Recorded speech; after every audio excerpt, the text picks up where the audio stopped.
Assalamualaikum warahmatullahi wabarakatuh. Waalaikumsalam warahmatullahi wabarakatuh. Hamdanillah musalliyan ala Rasulillah la haula wala quwata illa billah. Rabbi shrahli sadri wa yassirli amri wahlul 'uqdatam min lisani yafqahu qawli.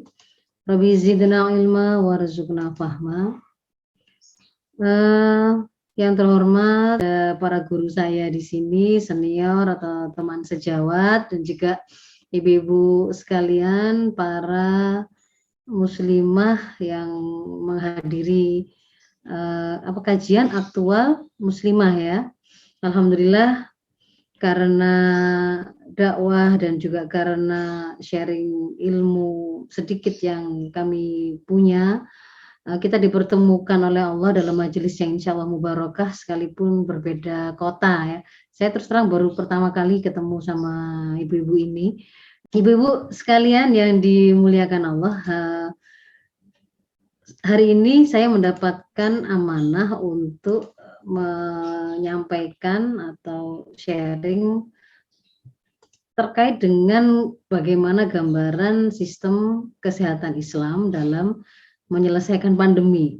Tapi sebelum saya sampai kepada presentasi saya, sebenarnya dari tadi Bu Yulia itu sudah berulang kali menyampaikan itu sebenarnya ya, apa yang kemudian menjadi konsep-konsep penyelesaian penyelesaian pandemi dalam Islam itu ternyata sudah beliau sampaikan. Saya ingin mengawalinya dari sini untuk membuat sebagai existing condition yang kita mau berpijak ya untuk ke arah depan, itu situasi terkininya itu sebenarnya pemerintah kita, masyarakat kita itu mulai agak-agak lupa dan mulai kalau masyarakat kita memang udah lupa, masyarakat kita kan memang mudah lupa.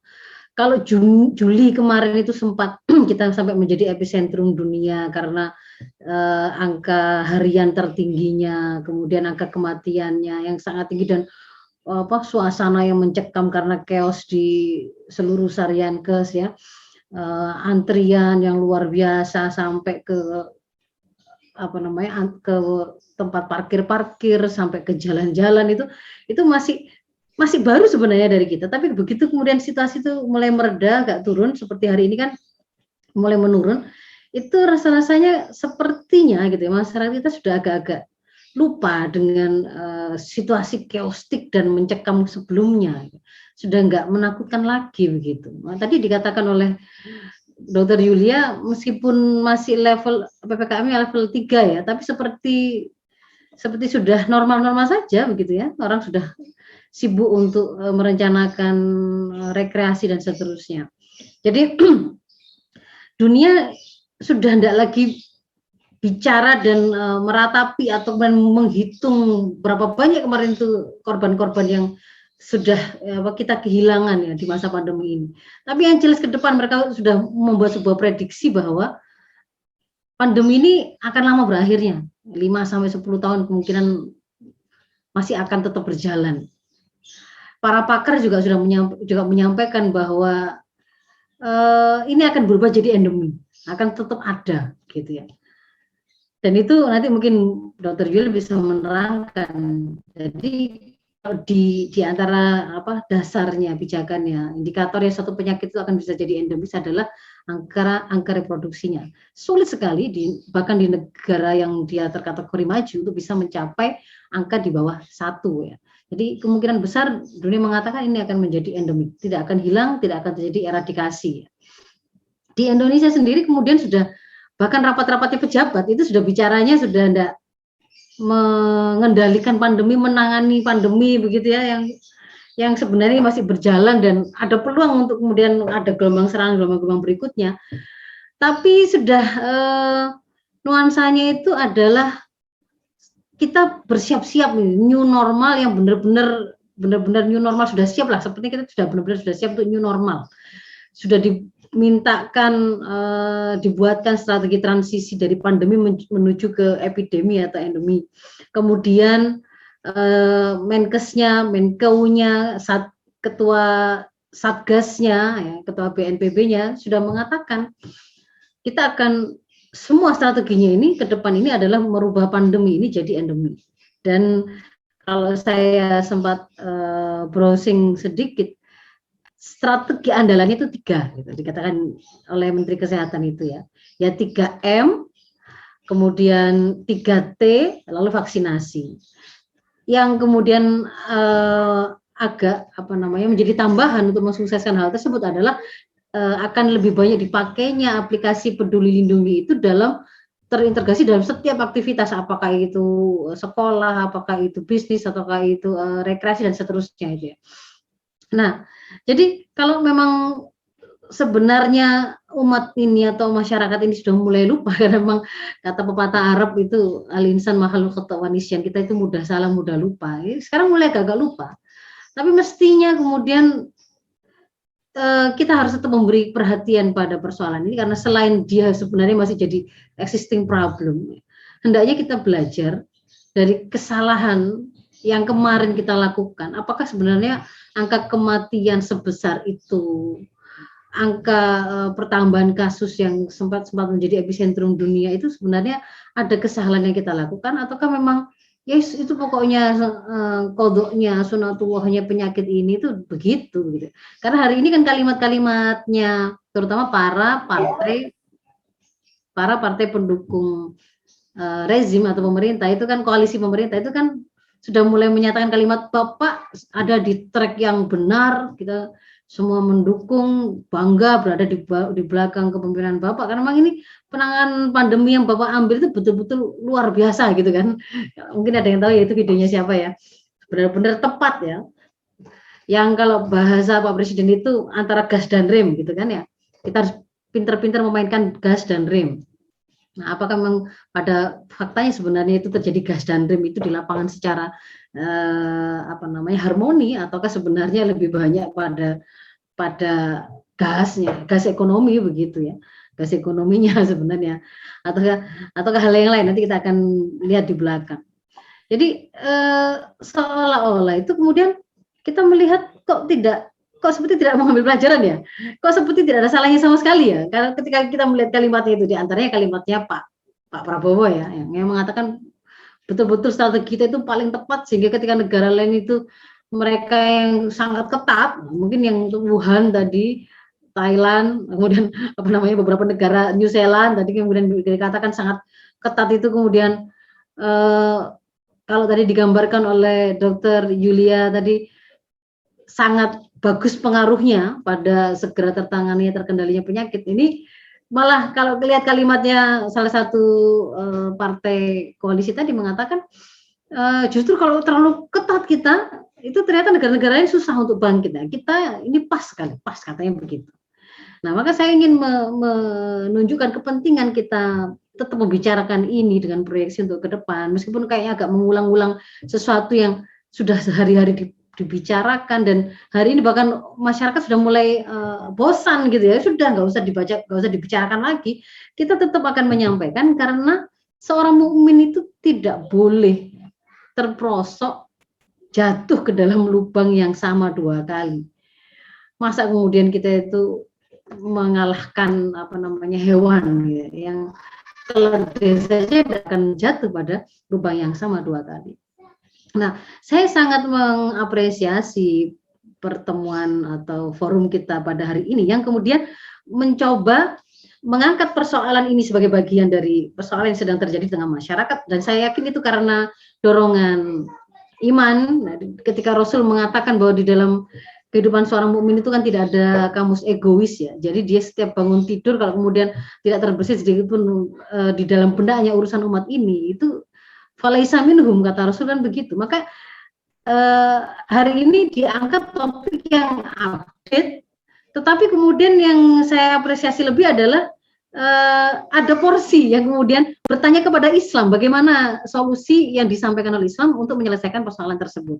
Dan ini sebenarnya sesuatu yang nggak aneh gitu loh. Kalau meskipun kita adalah seorang dokter, meskipun kita seorang peneliti, seorang dosen, ataupun kita itu ada dalam profesi-profesi apapun yang lain, tidak berarti kemudian menjadi tabu kita bertanya bagaimana sih sebenarnya jawaban Islam untuk menyelesaikan persoalan pandemi ini, bagaimana Islam mengatur atau strategi dia dalam melahirkan generasi yang berkualitas, bagaimana konsep sistem pendidikannya, bagaimana kemudian dia memiliki sistem persangsian yang akan memenjarakan dan seterusnya. Itu sesuatu yang justru kalau lihat apa yang disampaikan di beberapa ayat Al-Quran, kita akan temukan bertanya kepada Islam, bertanya kepada syariah, untuk kemudian kita ambil setelah kita ketahui jawabannya, itu adalah konsekuensi iman. Ya. Di dalam An-Nisa 65 ini, di situ Allah berfirman dengan sebuah kata yang sangat tegas karena bersumpah dengan menggunakan namanya, kemudian diikuti dengan kalimat yang menafikan keimanan. La yu'minuna, kita tidak dikatakan beriman hatta yuhakimuka fima syajara bainahum, sampai kita menjadikan engkau Muhammad dan risalah yang dibawa oleh Muhammad dalam hal ini terhadap segala apa yang mereka perselisihkan. Kita berselisih tentang apa? Strategi penanganan pandemi. Tanya kepada Islam. Kita berselisih tentang bagaimana menyelesaikan persoalan LGBT, narkoba, ketergantungan generasi kepada gadget dan seterusnya. Tanyalah kepada Islam. Yuhakimuka, menjadikan Muhammad sebagai hakim. Lalu setelah kemudian ditemukan jawaban itu, tsumma la yajidu fi anfusihim harajan mimma qadaita wa yusallimu taslima. Setelah kau beri jawaban, ketemu jawabannya, tidak ada sedikit pun keberatan pada diri mereka terhadap apa yang kau putuskan, dan mereka menerima dengan sepenuh hati. Nah, jadi itu konsekuensi iman ternyata. Kita bertanya kepada bagaimana syariah memberikan penjelasan. Ini ayat yang lain. Harusnya kalau memang kita itu beriman dan ini kemudian diseru oleh Allah, maka kita harus mengatur, menyelesaikan bima anzalallah, dengan apa yang Allah turunkan. Nanti apa yang Allah turunkan itu kita mengenalnya sebagai hukum syara. Hukum syara itu digali dari dalil-dalil syara. Ada Al-Quran, ada As-Sunnah. As-Sunnah itu bisa perkataan Rasul, bisa af'al atau perbuatan Rasul, bisa takrir atau persetujuan beliau terhadap satu perkara atau peristiwa. Ada ijma'us sahabat dan ada qiyas syar'i. Ada menyamakan kasus yang memiliki sebab hukum yang sama. Nah, dan ketika kemudian kita bertanya kepada Islam, selain itu merupakan konsekuensi dari pengakuan keimanan kita. Sebenarnya kita itu juga sudah diberitahu bahwa Islam itu secara normatif dia itu sudah mencakup segala jawaban atas segala persoalan yang kita temukan. Cuman dia datangnya dalam bentuk khututun aridho, garis-garis global yang kemudian dimungkinkan di situ itu dia punya keluasan untuk dilakukan istimbatul hukmi, penggalian hukum. Ya. Jadi dia itu sudah dikatakan oleh Allah di ayat terakhir yang diturunkan Al-Maidah ayat 3 itu bahwa sudah aku sempurnakan kan? Sudah aku sempurnakan agama ini. Al-yauma akmaltu, hari ini aku sudah sempurnakan lakum dinakum wa atmamtu, dan sudah aku cukupkan alaikum nikmati wa raditu lakum Islam madinah, dan aku sudah ridho Islam menjadi agamamu. Jadi ini sempurna. Kesempurnaannya adalah bahwa dia bukan semata-mata agama yang berbicara tentang akhirat, persoalan-persoalan personal, ritual, dan keakhiratan, tetapi dia juga berbicara tentang pengaturan kehidupan sosial kemasyarakatan, di antaranya adalah sistem kesehatan.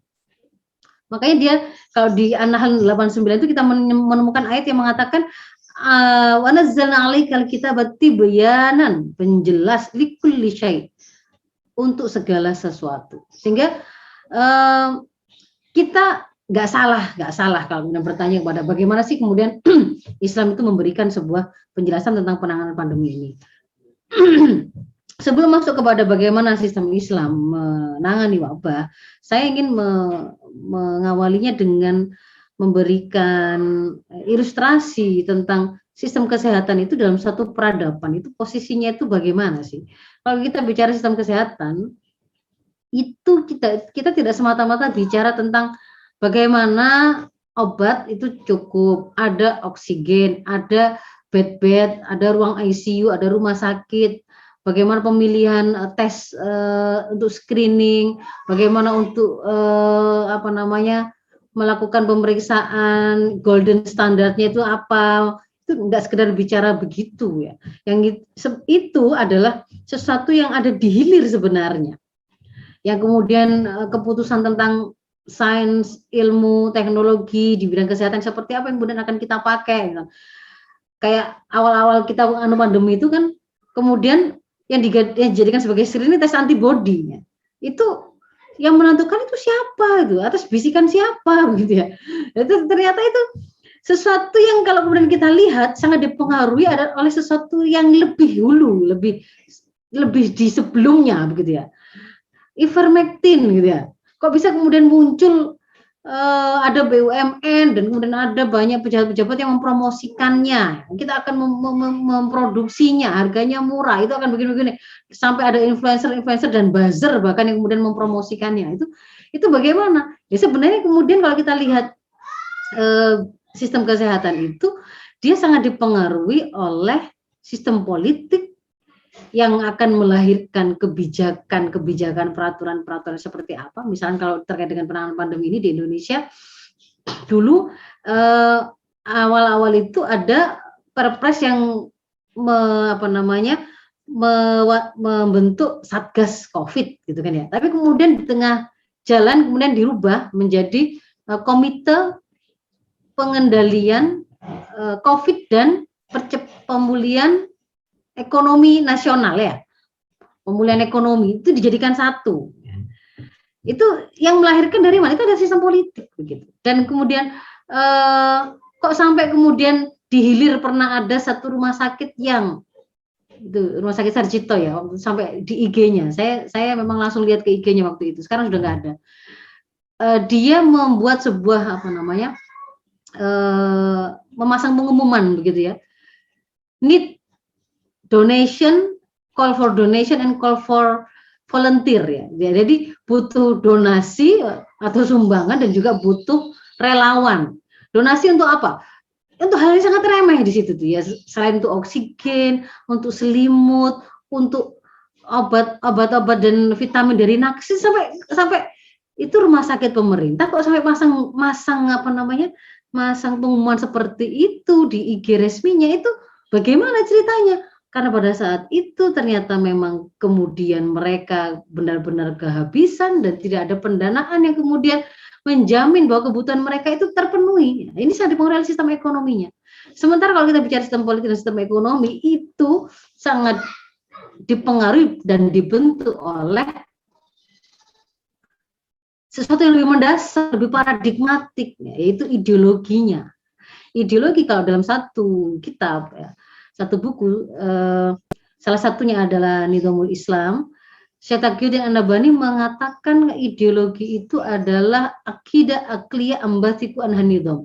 Adalah pemikiran mendasar rasional yang itu kemudian dari pemikiran mendasar itu akan melahirkan pemikiran cabang.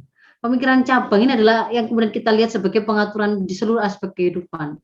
Apa itu persoalan politik, ekonomi, pendidikan, dan seterusnya termasuk kesehatan. Nah, ibaratnya pohon, sebenarnya bagaimana warna pengaturan ekonomi kita, politik kita, budaya yang akan muncul di tengah masyarakat, atmosfer yang meliputi keluarga dan keluarga itu bagaimana diatur, sistem peradilan itu seperti apa, semua itu dibentuk sejak awal itu dari akarnya.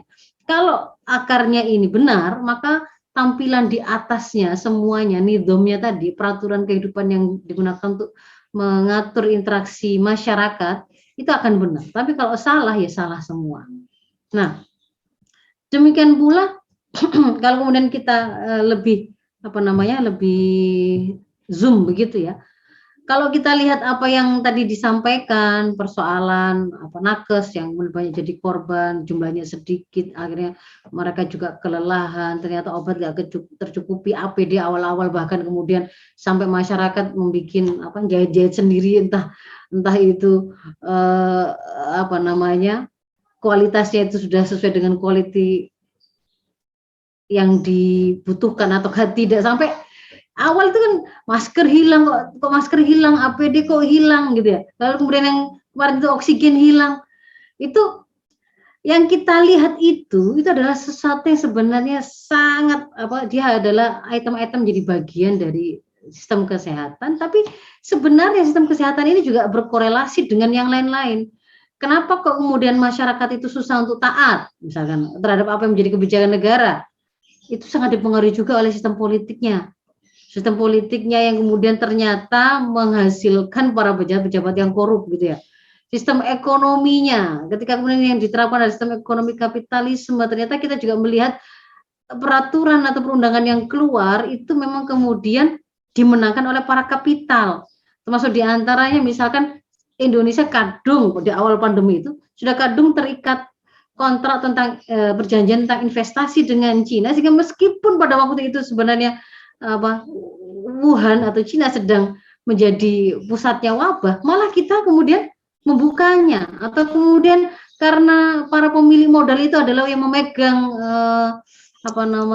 bisnis pariwisata, mal dan seterusnya, itu kita pada waktu awal-awal pandemi itu para pejabatnya malah mengeluarkan kalimat-kalimat yang meremehkan, tidak menjadikan itu adalah sebagai masa untuk sebaik-baik mungkin melakukan proteksi, melakukan karantina, mencegah dari area pandemi masuk ke dalam, yang tidak dilakukan, tapi justru dia membayar buzzer untuk mempromosikan pariwisata, melakukan diskon besar-besaran tiket-tiket masuk pesawat dan seterusnya. Jadi dipengaruhi juga oleh bagaimana mereka melakukan pemberian edukasi, bagaimana sistem kepegawaiannya, bagaimana sistem pendidikannya, apakah kemudian mencukupi untuk menghasilkan secara besar-besaran nakes yang mencukupi kebutuhan masyarakat.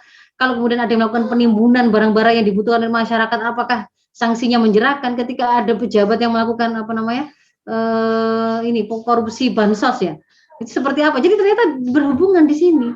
Gara-gara ada bansos yang dikorupsi ya, mereka nggak ngandel. COVID ini dikiranya memang adalah bagian dari sebuah skenario yang dibikin-bikin saja untuk kesempatan menggelontorkan dana tanpa ada ketakutan untuk mempertanggungjawabkannya gitu ya. Kemudian jadi dia sangat dipengaruhi oleh akidah atau dasar. Akidah itu sebenarnya intinya itu adalah bagaimana sih memahami kehidupan ini, kehidupan kita manusia dari mana, untuk apa, setelah ini mau kemana. Urusannya adalah kalau kita menyadari bahwa kita itu diciptakan atau paham sadar kita itu diciptakan oleh Sang Pencipta, yang Sang Pencipta itu juga adalah Sang Pengatur kita dan alam semesta ini, sehingga hidup kita ini untuk apa? Adalah untuk menjalankan seluruh episode hidup kita, mengatur apapun yang kita jalani di dunia ini sesuai dengan aturan yang diturunkannya, dan itulah kemudian nanti kita akan bertanggungjawabkan. Maka kalau jawaban ini yang kita temukan, pengaturan yang akan kita lakukan di dunia ini dalam seluruh aspek kehidupan yang pasti akan benar. Karena kita menyandarkan bagaimana kita menjalankan dan mengatur kehidupan di dunia ini kepada aturan yang berasal dari Zat yang Maha Benar, yang paling mengerti bagaimana hakikat alam semesta, dunia, dan kehidupan ini termasuk manusia. Nah, di akidah itu pula kemudian yang sebenarnya kalau kita cermati nanti akan berpengaruh itu baik pada bangunan personal maupun pada bangunan masyarakat. Kalau pada level personal, kita bisa melihat manusia itu bertingkah laku dipengaruhi oleh pemahamannya. Pemahamannya dipengaruhi oleh proses berpikir yang dia lakukan. Nah, ini adalah proses berpikir. Proses berpikir itu ini ada dalam kitab yang ditulis oleh Syekh Taqiyuddin An-Nabhani dan juga dielaborasi dan lebih detail lagi pada kitab Mafahim Islamiyah oleh Husain Abdullah ya. Jadi di situ dikatakan, menurut saya ini adalah penjelasan tentang fakta akal atau berpikir yang paling brilian ya. Yang paling sesuai dengan faktanya daripada apa yang dijelaskan oleh psikologi dan seterusnya. Di dalam kitab tersebut disampaikan bahwa proses berpikir itu bukan melulu kerja otak gitu ya. Tetapi dia adalah sebuah proses yang melibatkan 4 komponen, yaitu pertama ada fakta yang hendak difikirkan. Fakta ini ditangkap oleh indera kita. Indera kita ini karena dia adalah saraf sensorik, dia terkoneksi lalu dia akan sampaikan ke pusat susunan saraf, yaitu ke otak. Nah, di dalam otak kita ini akan diolah, dia punya kemampuan, otak yang sehat dia punya kemampuan untuk mengkaitkannya menafsiri fakta itu dengan informasi yang sebelumnya sudah kita miliki dan tersimpan sebagai memori. Ketika terkoneksi informasi ini dengan fakta yang hendak kita pikirkan, disitulah kemudian disebut terjadi proses berpikir. Hasilnya berarti dia dikatakan faham. Faham itulah yang kemudian akan mempengaruhi perilaku seseorang. Nah, informasi apa yang kita pakai di sini, ini sebenarnya akan menentukan warnanya, salah dan benarnya. Maka ukuran benar dan salah itu sekali lagi akan sangat dipengaruhi juga oleh apa yang menjadi sandaran kita mengambil atau tidak mengambil satu informasi. Ini kembali lagi kepada akidah atau keyakinan. Kalau kemudian kita kembalikan kepada bagaimana akidah yang sama tadi yang akan menghasilkan aturan macam-macam itu akan juga membangun profil perorangan, ini sangat perlu karena ini ternyata berkaitan juga dengan behavior ya, perilaku masyarakat dan perilaku pejabat dan juga perilaku perorangan pakar begitu ya, terkait dengan dia ketika ada di pandemi ini yang membuat masalah ini berlarut-larut dan tidak selesai-selesai. Jadi akidah ini akan membentuk pola pikirnya tadi dengan cara itu tadi ya, proses berpikir tadi ketika disandarkan dengan akidah tertentu, misalkan akidah Islam, maka dia dikatakan pola pikir Islam. Kalau dia adalah orang yang sekuler, dia mengkaitkannya dengan informasi yang nggak perlu pakai halal haram, misalkan dia butuh makan, makanan apa yang bisa saya makan, nggak usah pakai halal haram, pokoknya bisa mengenyangkan ataukah tidak, enak ataukah tidak. Maka pada saat itu dikatakan pola pikirnya adalah pola pikir sekularisme, mungkin kapitalisme ataukah sosialisme. Nah, ketika kemudian pola pikir ini tadi sudah menghasilkan satu mafhum tertentu, lalu dia pakai untuk mengikat amal, maka mengikat hawa nafsunya, kecenderungannya, maka di situ disebut terbentuklah pola sikap tertentu. Kalau dikaitkan dengan mafhum Islam, berarti dia akan terbentuk pola sikap Islam. Tampilan yang kemudian nampak pada diri perorangan itu tadi, itu yang bisa kita lihat adalah kumpulan amal perbuatannya, kumpulan sikap, kumpulan sifat. Dia kalau jadi orang itu, jadi orang yang kasar ataukah lembut, orang yang kalau dikasih jabatan amanah ataukah korup ya, dia itu suka zina ataukah ifah ya. Orang yang kalau jadi pemimpin pejabat dia berani mengambil resiko ataukah dia pengecut dan seterusnya, itu ini tampilan yang akan muncul. Ternyata ini pun munculnya lahir itu dari sini begitu loh. Jadi kalau kemudian dia nanti jadi pejabat, gambaran itu seperti apa? Pejabat yang dia laksana panglima, roin dan junah, pemimpin yang di belakangnya itu umat masyarakat itu berperang di belakangnya di bawah komandonya, juga berlindung di bawah perlindungannya, ataukah dia itu nggak berlaku seperti panglima begitu ya, tetapi berlaku seperti sebuah petugas satu kepanitiaan tertentu begitu. Nakes juga begitu. Ketika kemudian dia adalah nakes muslim ya, di sini kemudian akan muncul pemahaman tentang nyawa itu di tangan Allah, Allah al-Muhyi al-Mumit, rizki di tangan Allah, bagaimana meletakkan corona itu di mana, maka tampilan juga khas. Dia tidak akan takut mati, dia akan bisa memahami epidemi ini tuh memang sesuatu ujian, tapi dia juga berkah. Di situ ada peluang untuk melakukan banyak kebaikan dengan melakukan pelayanan kah atau kesabaran dan seterusnya. Termasuk kemudian kalau dia adalah tokoh ya, dia punya posisi, didengarkan, simpul umat, dia mau bicara apa itu ya, sangat dipengaruhi oleh profilnya, itu tampilnya seperti apa, dipengaruhi oleh akidah atau bagaimana yang akidah ini mempengaruhi pada dirinya. Sampai pada tataran masyarakat juga begitu. Ini pada level perorangan. Nah, akidah yang sama sebenarnya itu juga akan mempengaruhi masyarakat. Kenapa? Karena masyarakat itu kalau per definisi ini juga ada di dalam ada di banyak kitab ya, sama definisinya sama itu. Masyarakat itu tidak semata-mata banyak orang berkumpul, tetapi ada banyak individu dan individu itu harus melakukan interaksi terus-menerus. Nah, padahal mereka tidak akan bisa melakukan interaksi terus-menerus itu kecuali mereka sama persepsinya dalam memahami sesuatu. Korupsi itu baik ataukah buruk, pencurian itu benar ataukah salah, itu harus sama persepsinya. Jualan narkoba itu menguntungkan, halal ataukah haram, itu harus sama persepsinya. Persepsi yang sama akan mengantarkan pada perasaan yang sama. Saya benci atau saya bangga menjadi seorang koruptor itu. Ketika kemudian menjadi koruptor itu masyarakat itu akan membanggakan aktivitas itu atau malah membulinya. Jadi kemarin kan ada koruptor yang gara-gara dibully oleh masyarakat itu dikurangi hukumannya. Nah, perasaannya masyarakat itu, perasaan masyarakat tadi itu, apa kemudian mau dibikin? Oh, harusnya dia itu rasanya itu harusnya apresiasi dong keberanian melakukan korupsi di tengah pandemi itu luar biasa. Nah, itu perasaan itu muncul karena persepsi yang mereka miliki. Kalau persepsi mengatakan korupsi itu haram, perbuatan yang extraordinary crime, ya rakyat wajar punya rasa benci dengan itu dan kemudian membuli pelakunya begitu ya.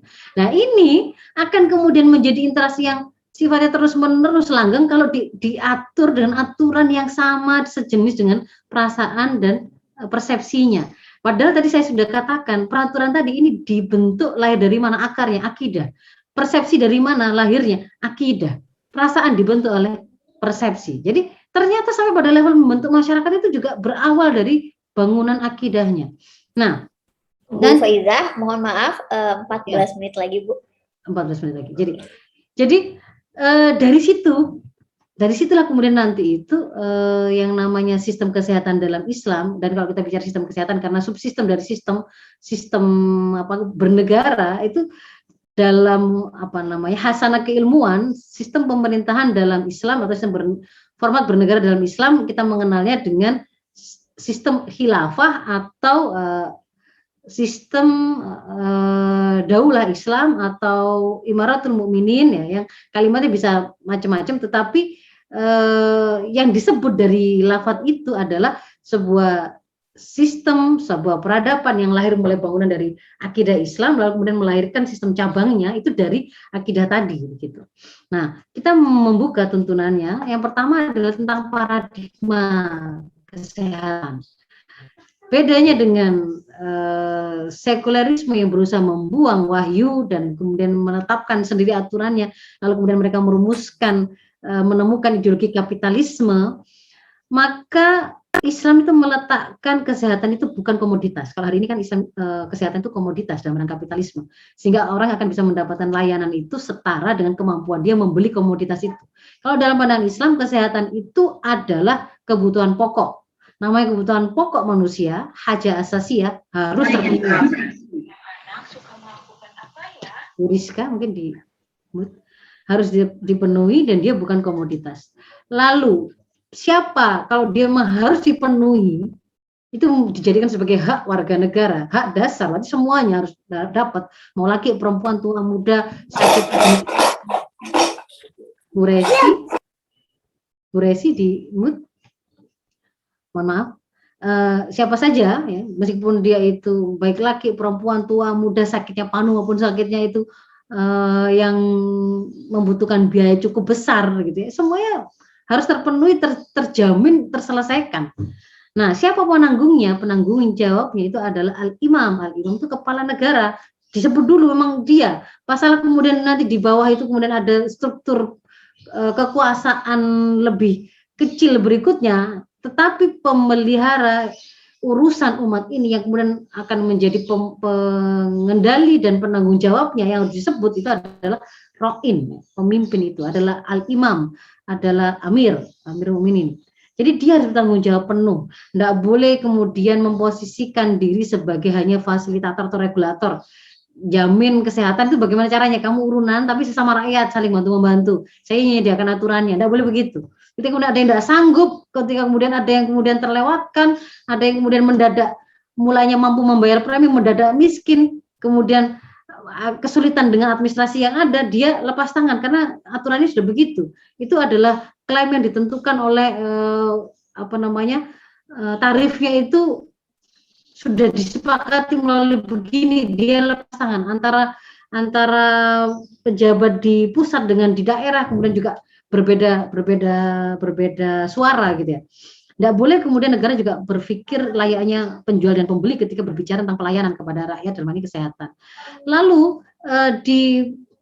diperintahkan ini nanti semua yang saya tuliskan ini memang kesimpulannya. Kalau kajian dari mana didapatkan kesimpulan seperti itu, ada dalil-dalilnya dan ada itu terserak di banyak kitab ya, banyak buku, banyak sumber, bahwa sistem pemerintahan itu bersifat sentralisasi, tetapi administrasinya desentralisasi. Jadi sentralisasi artinya memang terpusat, siapa penanggung jawabnya. Dalam hal ini khalifah. Kalau kemudian ada pejabat di bawahnya, mereka itu adalah naib atau pengganti khalifah yang seandainya pun pada level yang paling bawah, kemudian mereka itu, misalkan ada rakyat, kok sampai saya itu nggak bisa dapat oksigen atau kemudian nggak bisa masuk ke dalam pelayanan rawat inap untuk isolasi di rumah sakit ataukah dimanapun begitu ya, di Sariankes yang ada, lalu dia protes gitu, meskipun dia ada di level kabupaten, maka pada saat itu sebenarnya yang bertanggung jawab penuh itu tetap adalah pucuk pimpinannya. Karena sebenarnya sampai kepada penguasa paling bawah sekalipun itu dia diberi kewenangan itu menjadi sebuah perpanjangan tangan dari tangan khalifah, sehingga mau disebut kesalahan itu misalnya levelnya itu dibuat oleh pejabat daerah paling bawah pun itu tetap khalifah atau kepala negara tertinggi itu tetap menjadi pihak yang bertanggung jawab dan tetap dia yang boleh disebut oleh rakyat menjadi orang yang dia salahkan misalnya seperti itu. Jadi dan ini berbeda berarti memang dengan konsep sistem politik demokrasi hari ini yang memungkinkan pejabat daerah, penguasa daerah dengan penguasa pusat itu dia memenangkan posisinya pemilu itu karena backup partai yang berbeda, sehingga kemudian juga berbeda donaturnya, ya, kapital yang bermain di situ juga berbeda, aspirasi berbeda, sehingga bisa jadi ada yang kemudian ada kalanya itu satu daerah yang menginginkan untuk melakukan PSBB, lalu pejabat di atas mengatakan melakukan lockdown atau tidak itu kewenangan pusat, gitu ya. Lalu ada kebijakan yang dirasa di daerah itu tidak tepat, tetapi itu kemudian dipaksakan. Jadi sesuatu yang antara pusat dan daerah ada konflik kepentingan dan membuat berlarut-larut, apalagi yang sifatnya administratif gitu ya. Itu terjadi hari ini. Nah, di dalam Islam tidak boleh begitu. Kemudian kalau kita bicara pelayanan masyarakat, maka ruh manajemennya itu pelayanan hikmah. Karena pemimpin satu rakyat, satu umat, satu kaum adalah khodimuha, adalah pelayannya. Sehingga yang dijadikan ukuran nanti itu pada waktu melakukan penilaian, indikator penilaian memang kepuasan masyarakat berjalannya fungsi layanan. Tidak boleh kemudian misalkan pemasukan, keuntungan itu kemudian mewarnai ruh tata kelola layanan. Nah, kalau hari ini baik itu sekolah maupun rumah sakit itu kan mulai dialihkan dari yang mulanya itu merupakan institusi layan pemerintah yang seharusnya menjadi tanggung jawab mereka penuh, mulai kemudian pemerintah tidak terlalu cukup punya banyak kemampuan keuangan, silakan rubah menjadi BHP, silakan berubah jadi BLU, silakan lakukan bisnis yang memungkinkan. Nah, ketika kemudian masuk ke situ, maka terjadilah mekanisme transaksi jual beli antara penjual dan pembeli pada layanan publik yang sebenarnya itu adalah kebutuhan pokok. Ini prinsip untuk administrasinya, nggak boleh berbelit-belit, sederhana, cepat, dilakukan oleh mereka yang berkompeten. Lalu prinsip ketika melakukan pembangunan kesehatan, mungkin kalau gampangannya kita lihat, ini kan sama slogannya ya, tetapi pada prakteknya itu kalau kita lihat misalkan contohnya penanganan HIV/AIDS begitu ya. Kalau Islam bicaranya itu mulai dari awal preventif perilaku menyimpangnya, begitu, perilaku menyimpangnya, dan itu bukan semata-mata dalam bentuk edukasi yang dilakukan oleh para ulama kah, para ustadz atau para guru atau kemudian nakes untuk melakukan promosi yang sifatnya itu cuman jangan melakukan free sex ya, nggak sekedar begitu, tetapi preventif itu juga terintegrasi, baik itu melibatkan sistem medianya, sistem persangsiannya, sistem hukumnya ya, pembuktiannya, sistem pergaulannya, itu begitu. Jadi terintegrasi bahwa promotif, preventif, kuratif, rehabilitatif itu memang sesuatu yang sifatnya itu real, bukan semacam slogan yang kemudian ternyata saling bertentangan. Katanya ingin HIV/AIDS itu turun, tetapi kemudian sudah paham juga ada komunitas beresiko, tapi ternyata komunitas beresikonya itu tidak pernah ada target untuk menghilangkannya gitu ya, menghilangkan komunitas yang melakukan perilaku beresiko ya, tetapi justru difasilitasi untuk lebih tidak beresiko, harm reduction saja, misalnya seperti itu. Lalu dari sisi sistem keuangannya, dia untuk kesehatan masuk dalam alokasi pembiayaan yang bersifat mutlak dan berkelanjutan. Mutlak itu artinya pasti harus ada. Gimana mekanismenya itu ada banyak penjelasannya ya. mulai dari sumber-sumber pemasukan yang macam-macam, bukan sekedar hutang dan pajak, itu ada banyak begitu. Kalau misalnya di Indonesia, level Indonesia misalkan ada kepemilikan umum, itu juga dalam pandangan syariah seperti hutan, bahan bakar, tambang, benda-benda yang tidak memungkinkan untuk dimiliki perorangan seperti pulau, gunung, laut, sungai dan seterusnya, itu milik umum. Harusnya itu dikelola oleh negara sebaik-baiknya untuk dikembalikan kepada umum, kepada publik. Tidak boleh kemudian diserahkan kepada perorangan ataupun kelompok atau bisnis atau swasta tertentu. Nah, kemudian ini kualitas kesehatannya ini sifatnya lebih teknis, bisa dicari dari yang paling tepat ya. Itu boleh diambil dari yang paling tepat. Nah, kalau terkait dengan wabah, tadi sekilas sudah disampaikan. Prinsip pertama adalah karantina wilayah. Karantina wilayah itu kalau kita ada di satu wilayah, sedang wabah, tidak boleh keluar. Kalau kita mendengar ada satu wilayah terkena wabah, kita tidak boleh masuk. Sudah. Habis itu, di dalam wilayah itu tadi, yang kita lindungi tadi, harus kemudian dilakukan upaya untuk menemukan mana yang sehat dari yang sakit, karena tidak boleh ada percampuran. Hewan saja itu kan tidak boleh dicampur antara hewan sakit dengan yang sehat. Nah, bagaimana cara kemudian kita bisa mengisolasi yang sakit dari yang sehat? Yaitu dengan cara melakukan proses penelitian, pemeriksaan. Itu yang kemudian kita kenal dengan ada isolasi, ada 3T. Kita melakukan pemeriksaan, lalu yang sudah sakit itu kemudian diisolasi, diobati, yang sakit tadi sudah sempat ketemu dengan siapa saja, di tracing, kalau ketemu lagi dilakukan pengobatan. Lalu seperti pengalaman pada To'un Amwas ya,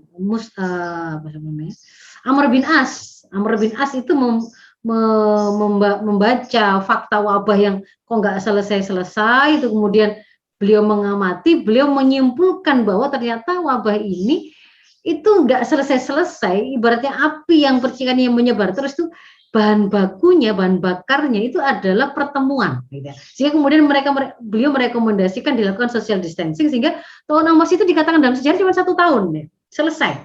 Padahal sebelumnya itu sampai dikatakan, digambarkan kan kalau sakitnya pagi sore mati, sakit sore atau malam pagi mati, untuk menunjukkan parahnya itu, dan sudah mematikan hampir separuh ya penduduk Amwas saat itu. Lalu yang berikutnya, ketika masyarakat itu dipaksa untuk tidak bertemu, dia disuruh tinggal di tempatnya masing-masing, melakukan social distancing atau mungkin juga dia melakukan isolasi, maka wajib dijamin kebutuhan warga yang sakit dan keluarga yang menjadi tanggungannya. Karena memang itu bagian dari ujungnya adalah al-imam muro'in tadi begitu. Lalu yang sehat diperkenankan mereka tetap beraktivitas untuk kemudian melaksanakan kemaslahatan masyarakat. Maka tidak akan terjadi yang namanya kolaps ekonomi, karena yang sakit saja yang kemudian diisolasi, dijamin mereka bisa dengan tenang diisolasi dan nurut karena dipenuhi apa yang menjadi hak mereka. Sementara kemudian secara umum dilakukan edukasi tentang PHBS dengan dorongan iman, termasuk juga seruan-seruan taubat begitu ya. Nah, sembari kemudian negara itu memastikan pengelolaan, pemenuhan kebutuhan, apakah itu terkait dengan sanitasi, ketersediaan air, pengelolaan